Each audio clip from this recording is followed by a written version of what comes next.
Welcome to the Two Disabled Dudes podcast. We believe life is about how we react. I'm Kyle Bryant. And I'm Sean Bompsark. Together, we are constantly seeking opportunities to live beyond our circumstances. Hey everybody, you are listening to episode 56B. If you feel a little lost, go back and listen to 56A, and that should orient you right away. We're jumping right in here to our second portion of our time in Australia. This episode kicks off with Dr. Martin's question and answer, and will feature several other researchers and scientists in the world of FA in Australia. So here we go. You know, we're on this to find a cure, and we finally put a name on this disease, or we identified the gene just over 20 years ago. Do you think a cure is possible? How do you define a cure, and is it even possible in our lifetime? Well, firstly, I want to say this is a great honour to be on your podcast. I listen to it regularly, and this is a real achievement in my life, to be on it, so thank you for having me. So I absolutely believe a cure is possible. If I didn't believe a cure was possible, I wouldn't do what I do. And we have heard today about the numerous trials that are on, and I don't think the first treatment will be a cure. The first treatment will slow progression, but that will build to the next one, which will be better, which will build to the next one, and then I believe there'll be a cure. And I believe that we will be testing children when they're born and saying, oh, it's a bit of a nuisance, but we've got these two nuisance genes, but we're going to do this treatment and it'll all be okay. And I hope that, you see, under my cap I've got a lot of grey hair, but I hope I'm alive for that day, which I believe will come. All right, awesome, love it. We'll all do it together, right? Yeah. Absolutely. Good stuff. All right, the next question is for Jen Farmer. A lot of us in this room have been here for a lot. We've been in this fight for a long time. Jen, you've been in this for over 20 years, and we are grateful for your service. You must be here. You must be continuing to be here for a reason. Why should we, right? I love going to work with you every day. yeah. That, all right, next question.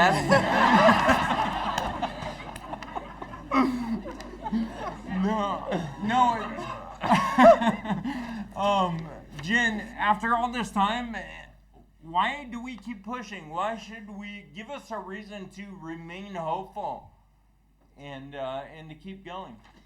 So I started working when I was 10. In case.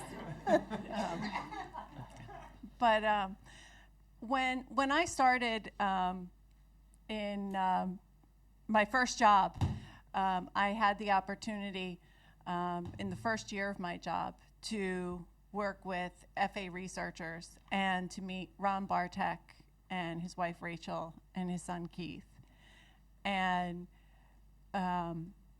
understand that there was hope because the gene had been identified. They knew what was causing this disease. This organization was being put together to bring the research community together, bring the patient community together. People were convinced, even early on, that there was something that could be done.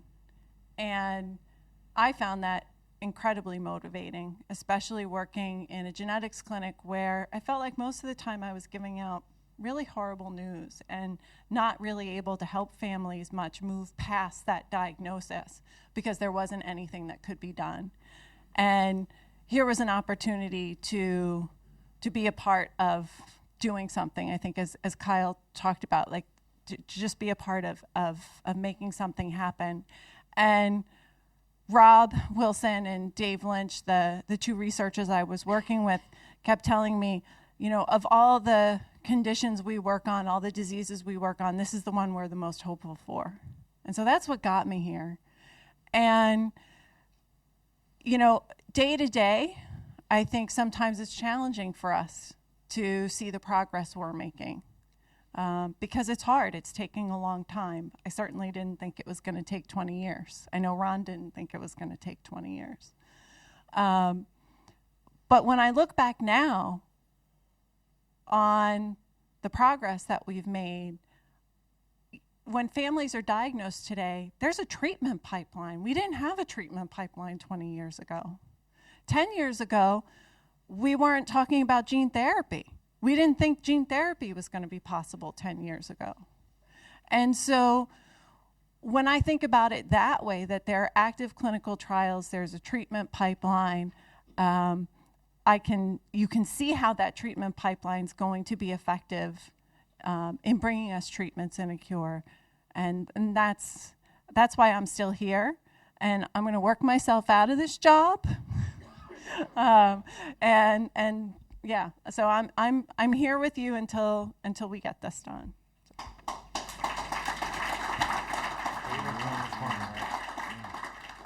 Thank you, Jen. We're going to move right through our questions for the sake of time. This next one will be for David there in the corner.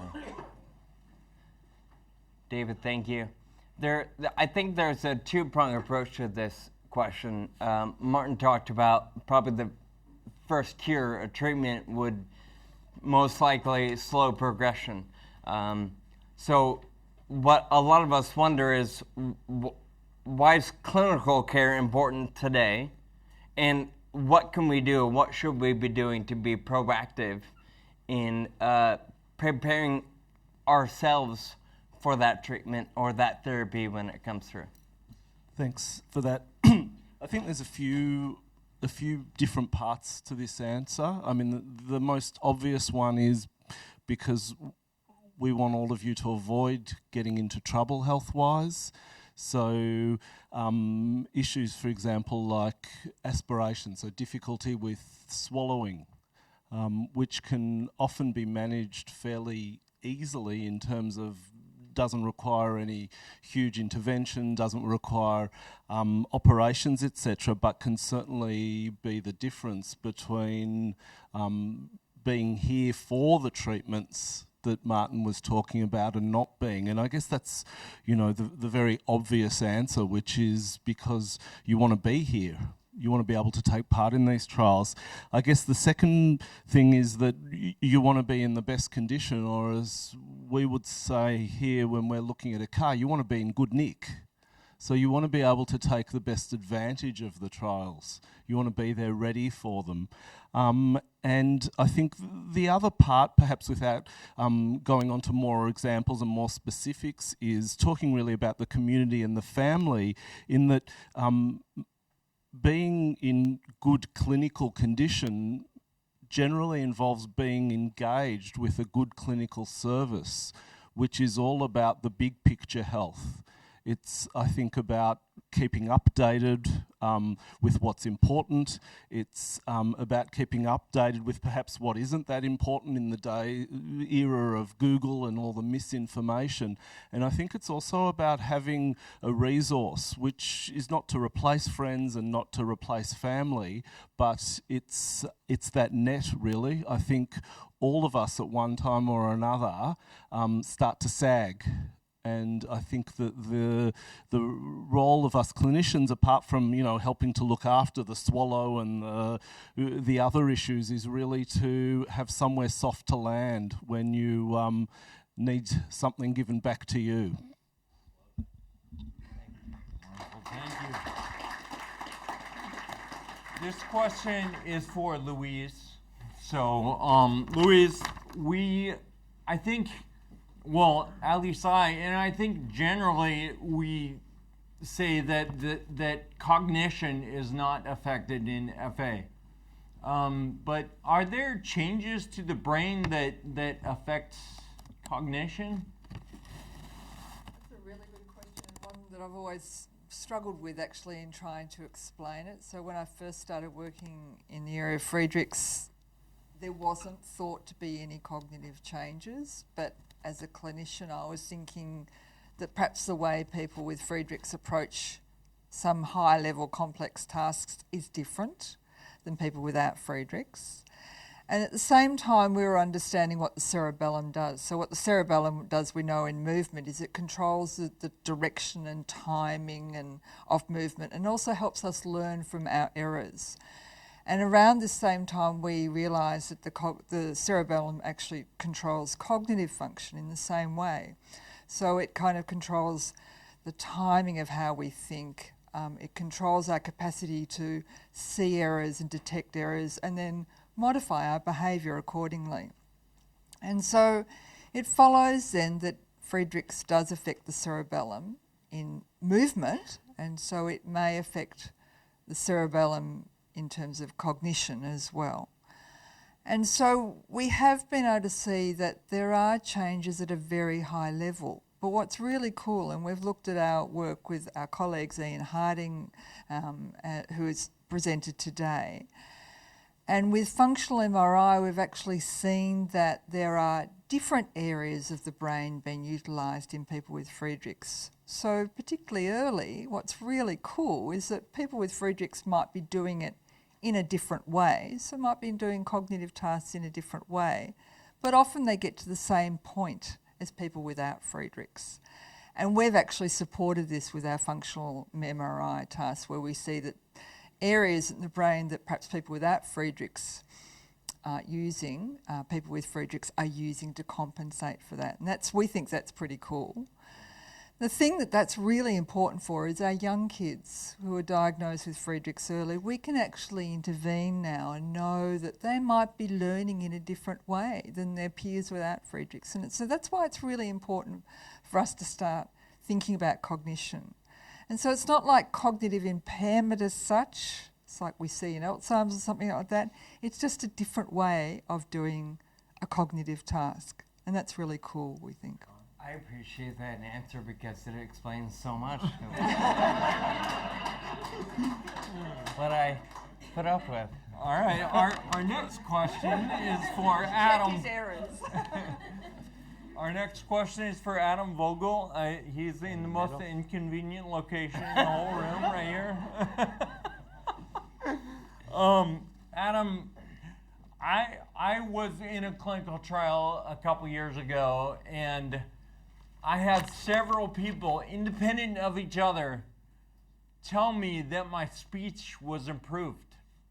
And it was really amazing. I actually didn't notice it, probably just because I'm me, right? I'm with myself every day, and that's pretty deep. But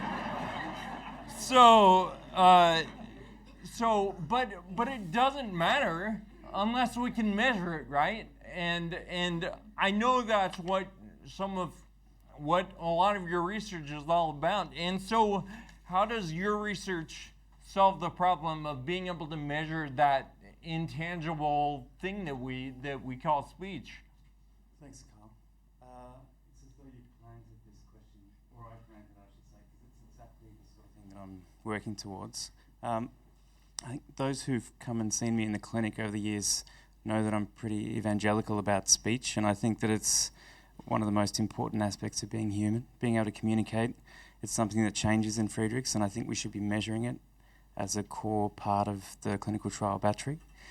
Well, previously it's relied on plonkers like David to assess someone, listen to them, and say, I think that their speech has changed or it's improved from care.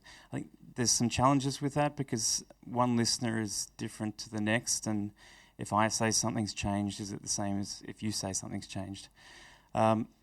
We've been working towards using objective measures, and that means just taking away human error and being able to track those changes over time. There are methods that help us with that, and I think we're pretty close to getting to a point where we can use them appropriately in a clinical trial to tell us if a drug's working. There are actually a couple of forward-thinking drug companies that are doing this. Takeda is one of them, and hopefully some other ones. I read the little paragraph about the guy in the cloak and the winter cold and the, did you write that, by the way? I'm sorry about that. I wish I was that creative. No, it wasn't me, but so you must be part of something that we're doing, and I think it's a really important part of any trial, and I'm hoping that it continues. Awesome. Thank you. Our next question is for Sarah. When it comes to physical activity, is she still in the room? She is. Wonderful. Sarah, we sort of brought this up a little bit with David, but both of us have experienced extreme benefit, we believe, from being active and riding our bikes and doing what we can. Can you tell us what you believe physical therapy or how it fits into the treatment of FA? Why is it valuable, and what benefits are you seeing? So I would see exercise and physical activity in two different aspects in terms of how what I would recommend for people. So I would say the first aspect as strengthening endurance and doing any physical activity. So it's normal that as movements get harder, people are going to find more efficient ways of doing things, which often means that physical activity drops. And then you get all the secondary consequences of dropped physical activity. So any exercise, endurance, strengthening, anything that increases and makes up for that activity that you're not doing as much in everyday life, you can do. You can almost adjust for that. The second aspect I think that is important is really addressing the areas of pathology in Friedreich ataxia and the areas that actually impact on you as a person. So really targeting those specific tasks that you find difficult. So that might be like a balancing, you might have trouble, say, balancing when you go from standing to sitting and maybe controlling that movement. So that might be a specific task that you practice. And we all know from either sports research as well as research in other areas that real specific task training is really important part as well.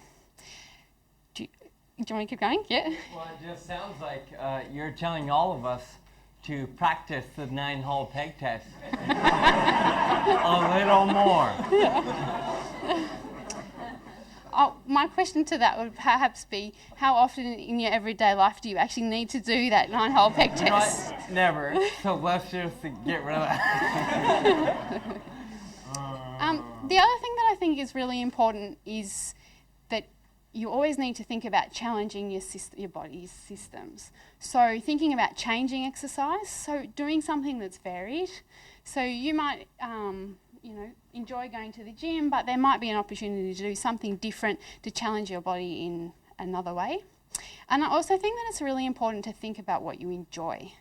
So certainly as a clinician, I know there are some people, and whether you've got Friedreich ataxia or not, some people like exercise and some people don't like exercise. So I think it's really important that you find something that you enjoy doing, that you get a reward from doing, and that you work out what that is. And if that means that someone does perhaps a smaller amount of exercise a week to someone that does exercise every day, as long as you're increasing that amount of exercise, that's the thing that's important.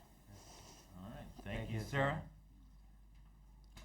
This next question is for Roger. Do we have Roger in the, here we go. So Roger, the scariest part of FA that all of us think about is the heart complications. And so what's the most important thing to consider when thinking about heart health for somebody who has FA? Okay, that's... Is that too vague? Not an easy question. Oh, okay. Can I answer what happens to the heart in FA? Sure, yes, please. That sounds great. Can I create my own question? In a proportion of people, there's no detectable change, but that's the minority. The majority have some increase in wall thickness and some reduction in the size of the heart chamber, the main pumping chamber we're talking about. That's a problem in itself, but most people don't experience any symptoms from it. And a proportion, and we're not sure what this proportion is, but can evolve into a different process where the heart chamber gets bigger and thinner and isn't pumping as well. And that's more of a concern because that does often lead to symptoms. At the moment, we don't know why those various variations occur and why some people progress and others may not. And also we don't know what we can do specifically to change the natural history of that. Yeah.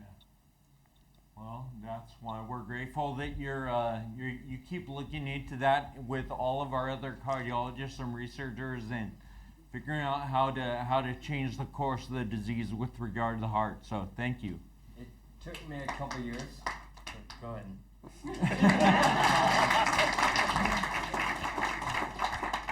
It took me a couple years to understand and appreciate this philosophy of how important the heart of FA is, and realizing this, I think it's another thing Roger is telling us is to see a cardiologist like himself or another one in your town fairly regularly. This next question is going out to Ron. Ron, obviously you've talked about it today. You've talked about it for probably the last 38 years of your life. I too started at 10, so I have Obviously, collaboration is such a deeply held principle and core value of yours, both personally and professionally. Why do you suppose that is? Well, you asked it in a perfect way because it is a core value. And I think it began probably with a loving family in which I had the good fortune to grow up. And I grew up with sports like you guys did. And so those two institutions taught me the power of family and the power of teamwork. So it was sort of my nature, I think, to begin with. And then it was schooled further when I became involved in sort of political and military undertakings and diplomatic undertakings in which the need to build consensus was absolutely essential. You wouldn't get anything done if you couldn't get the whole table to yes, if you will. So you weren't going to be able to collaborate. If you weren't able to collaborate, you were dead in the water. And then finally comes Keith's diagnosis and the stark reality that if we were to rely on confrontation and competition, we'd never get anything done. We were too small. We knew we couldn't do it alone. It was going to take everybody. I think one thing that, regardless of what you think about Hillary Clinton, she got at least one thing right in her statement that it takes a village. And in our case, it takes a global village. So Rachel and I knew from the very beginning it was going to take everybody who had any interest, any passion at all for treating and curing this disease. It was going to take us all. We had to get everybody in the same room on the same page. And build consensus. And one of my favorite poets of all time was an American poet named Edward Markham, whose poem it's called Outwitted, and it goes something like, he drew a circle to shut me out, heretic, rebel, a thing to flout, but Love and I had the wit to win. We drew a circle that took him in. And so that's sort of the operating principle. And as applied to FARA and the global effort that we're all involved in, we're all in the same family. We realized and made it our slogan, basically, that acting alone, there would be very little we could accomplish, while acting together, there would be very little we would not accomplish. So there you have it.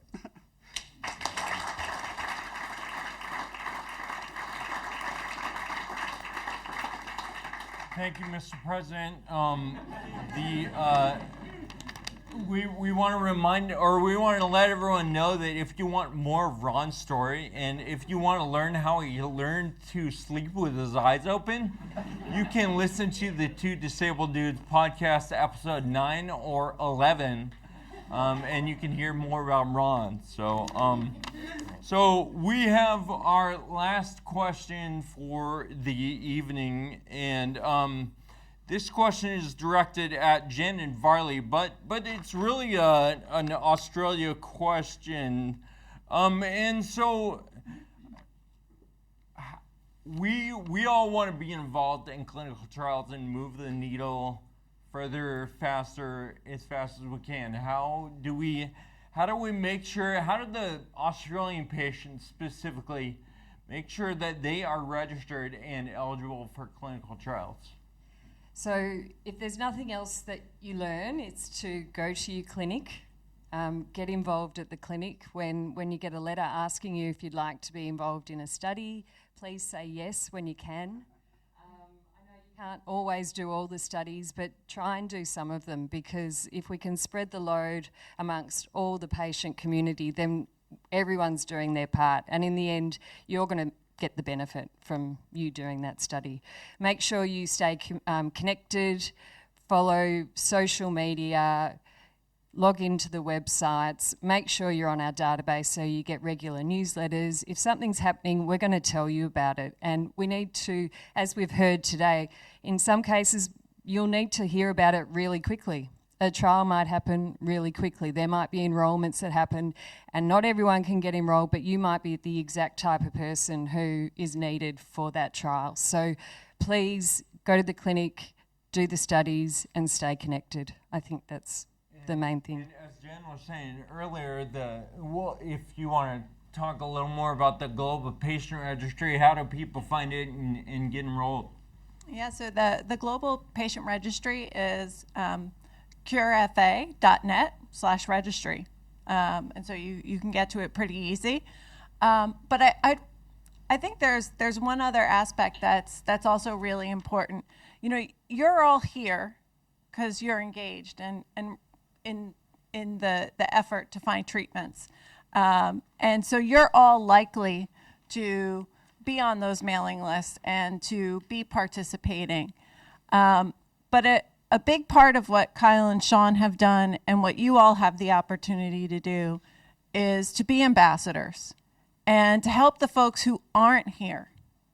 The people you might get to meet in your community at home or online, and help them realize that they can be involved and that they can make a difference and that there's something here for them. And, you know, I think that being in that ambassador role and bringing others into the circle is one of the most important things you can also do. Thank you, Jen.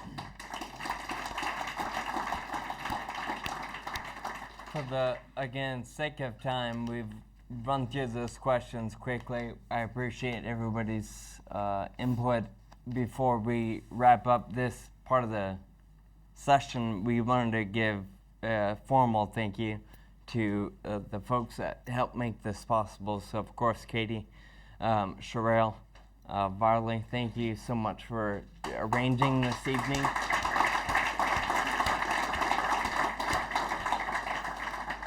Of course, Louise and Martin for being such incredible partners in the effort to cure FA. So, thank you.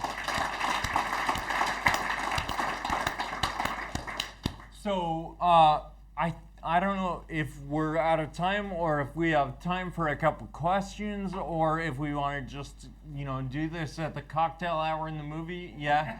At this point, we're no longer in charge. I think everyone needs a drink, so, yeah. Here's Varley. Can I just say, what a privilege to just have that hour with you guys. You bring such joy to our community. Who would have thought, sitting around talking about FA, we'd all be laughing and joking like never in a million years. So thank you for everything that you do. We just love you to bits. So thank you so much. Turn around. Thank you for listening to the Two Disabled Dudes podcast. Find us online at twodisableddudes.com and please subscribe on the iTunes. Connect with us on Facebook, Twitter, and Instagram. Special thanks to our production team, Jake Tompkins and Matt LaFleur. Until next time, keep living with urgency.